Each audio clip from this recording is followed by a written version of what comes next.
ঘুমের মধ্যে কি কখনো আপনি সজোরে নাক ডেকেছেন? বা ঘুমের মধ্যে বারবার আপনার নিঃশ্বাস বা শ্বাস-প্রশ্বাসটা আটকে গেছে, বন্ধ হয়ে গেছে? Breathing pause? আপনি হয়তোবা বুঝতে পারবেন না কারণ আপনি তো ঘুমিয়েছিলেন। বাট আপনার পার্টনার যার সাথে ঘুমোচ্ছেন উনি হয়তো কমপ্লেইনগুলো করে থাকবেন। তাই না? আজকে কথা বলছি স্লিপ অ্যাপনিয়া নিয়ে।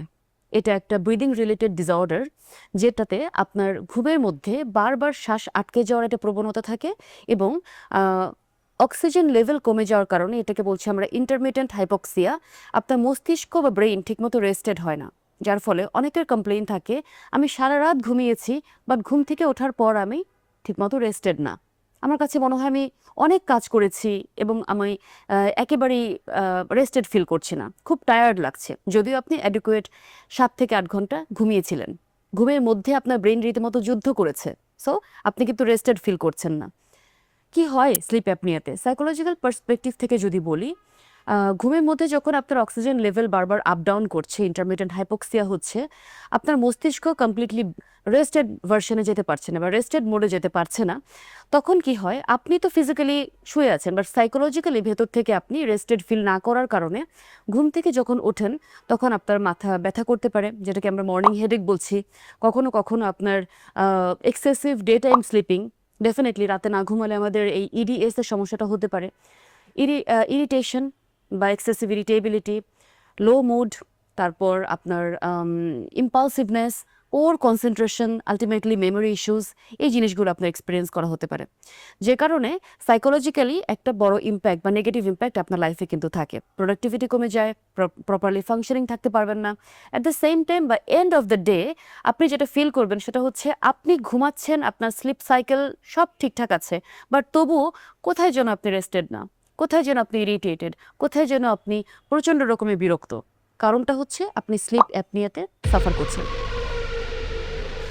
মনোবৈজ্ঞানিক ব্যাখ্যা হিসেবে যদি বলি, যাদের স্লিপ অ্যাপনিয়া আছে বা যারা স্লিপ অ্যাপনিয়াতে সাফার করেন, তাদের ভেতরে ডিপ্রেসিভ সিম্পটম গ্রো করার প্রবণতা বেশি।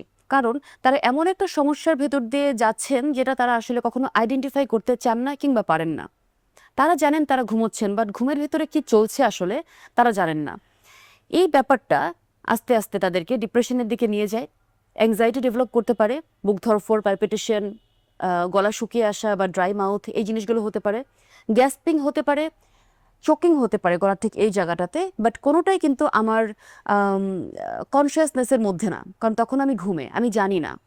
যে কারণে যেহেতু আমি ধরতে পারছি না আমার সাফারিংয়ের কারণটা কোথায়, স্লিপ অ্যাপনিতে যারা সাফার করেন তাদের বেশিরভাগ মানুষের ক্ষেত্রে এটা একটা অভ্যেস হয়ে যায় বা লার্নড হেল্পলেসনেসে পরিণত হয়। এমন একটা অসহায়ত্ব যেটা আমি মেনে নিয়েছি। সো আলটিমেটলি যেটা হয়, আমি এটাকে আমার লাইফ প্যাটার্ন হিসেবে ভাবতে শুরু করি, কোনো ধরনের কোনো ট্রিটমেন্ট ইন্টারভেনশনে না যেয়ে। এটা সবথেকে বড় ভুল আমাদের। স্লিপ অ্যাপনিয়াতে আক্রান্ত ব্যক্তিদের মধ্যে ইম্পালসিভিটি দেখা যায়। তাদের ইমোশন রেগুলেশন সিস্টেমটা খুব উইক। তারা ইমোশন প্রপার চ্যানেলে রেগুলেট করতে স্ট্রাগল করেন। তাদের রাগ নিয়ন্ত্রণ, তাদের ইম্পালসিভিটি, তাদের ধৈর্য বা পেশেন্স, এই জায়গাগুলোতে তারা স্ট্রাগল করেন। ব্যাখ্যা হিসেবে বলা যেতে পারে প্রিফ্রন্টাল কর্টেক্সে তাদের একটু ঝামেলা আছে। প্রিফ্রন্টাল কর্টেক্স কি? ব্রেনের এই পার্টটা আমাদের লজিক্যাল হাব হিসেবে পরিচিত।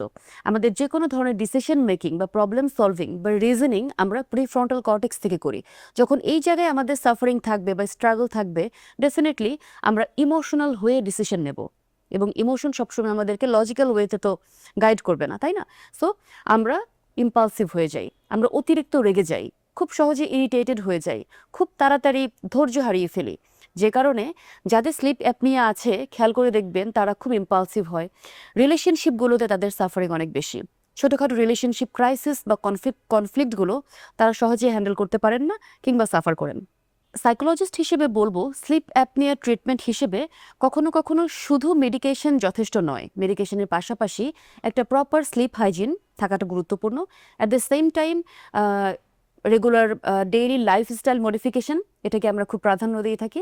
অ্যাট দ্য সেম টাইম আমরা সাইকো এডুকেশন, তাকে বলা, তাকে বোঝানো, ক্লায়েন্টকে বলা এবং বুঝিয়ে বলা। সিবিটি এক্ষেত্রে কাজ করে, থট রিফ্রেমিং দিয়ে আমরা কাজ করতে পারি। মাইন্ডফুলনেস প্র্যাকটিস এবং প্রপার ইমোশন রেগুলেশনটা তাকে শেখানো, এই ট্রিটমেন্ট থেরাপিগুলো কাজ করতে পারে। শুধুমাত্র মেডিকেশন না, মেডিকেশনের পাশাপাশি কাউন্সেলিংও এখানে সমানভাবে কার্যকর এবং উপকারী ভূমিকা পালন করে। সবশেষে বটম লাইনে যদি বলতে চাই, স্লিপ অ্যাপনিয়া একটা বায়োসাইকোলজিক্যাল কন্ডিশন যেখানে আপনার ব্রেনটা রেস্টেড না, রোস্টেড থাকে। আর রোস্টেড ব্রেন প্রপার ডিসিশন নিতে পারে না। সবসময় আপনার শরীর ও মন ক্লান্ত থাকবে, সবসময় কোথায় যেন একটা টায়ার্ডনেস থাকবে। সো বেঁচে থাকার যে একটা মোটিভেশন, সেটা ধীরে ধীরে কমতে কমতে যে কোনো ধরনের সিরিয়াস মেন্টাল হেলথ কন্ডিশনের দিকেও আপনাকে নিয়ে যেতে পারে। তাই স্লিপ অ্যাপনিয়াকে এখন থেকে আর অবহেলা নয়, এটার সমন্বিত একটা সুচিকিৎসা প্রয়োজন।